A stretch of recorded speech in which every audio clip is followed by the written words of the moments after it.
నా వల్లే వచ్చిందనే విషయం నాకు, నా భార్యకి, నా మరదల అహల్యకి తప్ప ఎవరికూ తెలియదు. ఈ మధ్యనే తనకు కొడుకు పుట్టాడు.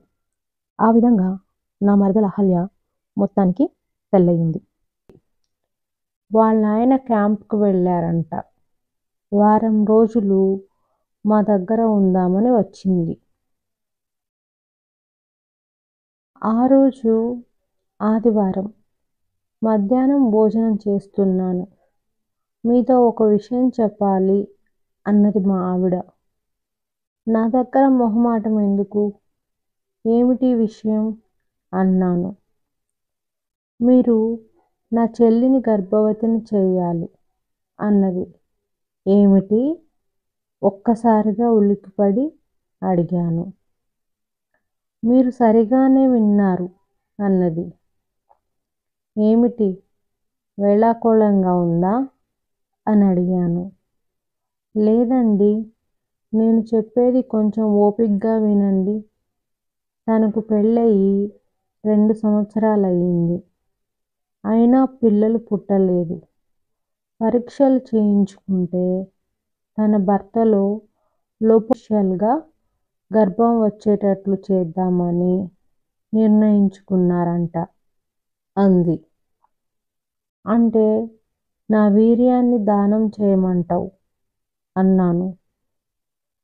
కాదు, తనతో శారీరకంగా కలిసి గర్భం వచ్చేటట్లు చేయాలంటున్నాను అని అంది మా ఆవిడ. తను కూడా నేను ఈ సలహా ఇవ్వగానే వెంటనే ఒప్పుకుంది. అసలు దానికి మొదట్నుంచి మీ మీద మోజుందేమోనని నా అనుమానం అన్నది. మీ ఆయనేమన్నా మన్మధుడా అనుకుంటున్నావా ఏంటి అన్నాను. మరి కాదేంటి అన్నది. సరే, ఏదో నీ బలవంతం మీద ఒప్పుకుంటున్నాను అన్నాను. కాసేపు ఫోజుకొట్టి మొత్తానికి ఒప్పుకున్నాను. సాయంత్రం తొందరగా వచ్చేయండి. ఈరోజు మీకు 2వ శోభనం అంది. కావాలనే సాయంత్రం కొంచెం లేటుగా ఇంటికి వచ్చాను. రమ్మంటే ఇంత లేటుగా వచ్చారు? సరే సరే, ముందు స్నానం చేసి భోజనం చేయండి అంది. భోజనం చేస్తూ తను భోజనం అయిందా అన్నాను. అయ్యింది. మీ ముందుకు రావడానికి సిగ్గుపడుతుంది అన్నది. మీరు పోయి బెడ్రూమ్లో ఉండండి, నేను తనని రెడీ చేసి తీసుకొస్తాను అంటూ లోపలికి వెళ్ళింది.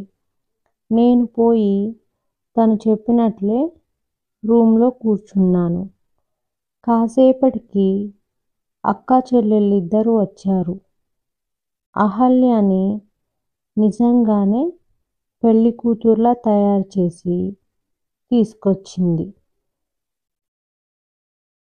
నా ఉద్రేకం కట్టలు తెంచుకుంది ఆమెను చూసి.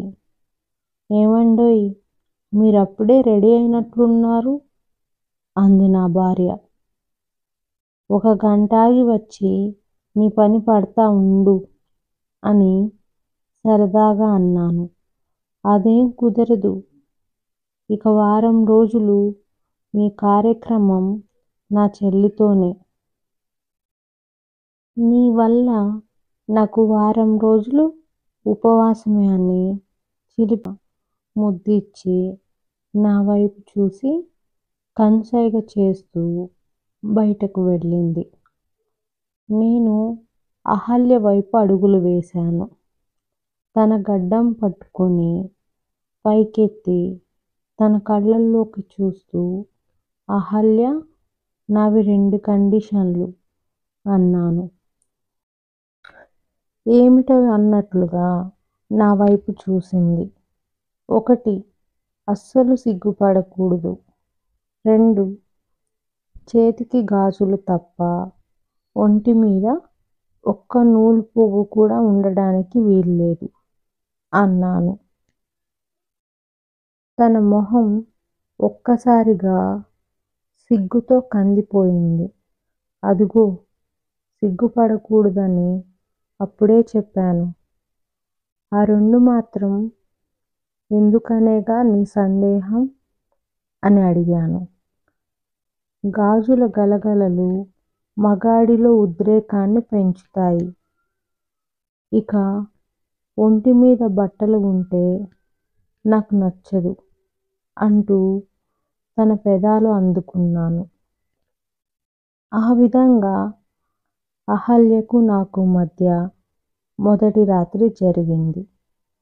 అలా ఒక వారం రోజుల పాటు నేను అహల్యతో శారీరకంగా గడపాల్సి వచ్చింది.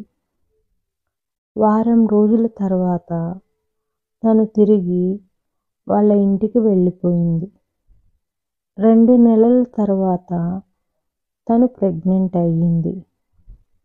ఆ ప్రెగ్నెన్సీ నా వల్లే వచ్చిందనే విషయం నాకు, నా భార్యకి, నా మరదలు అహల్యకి తప్ప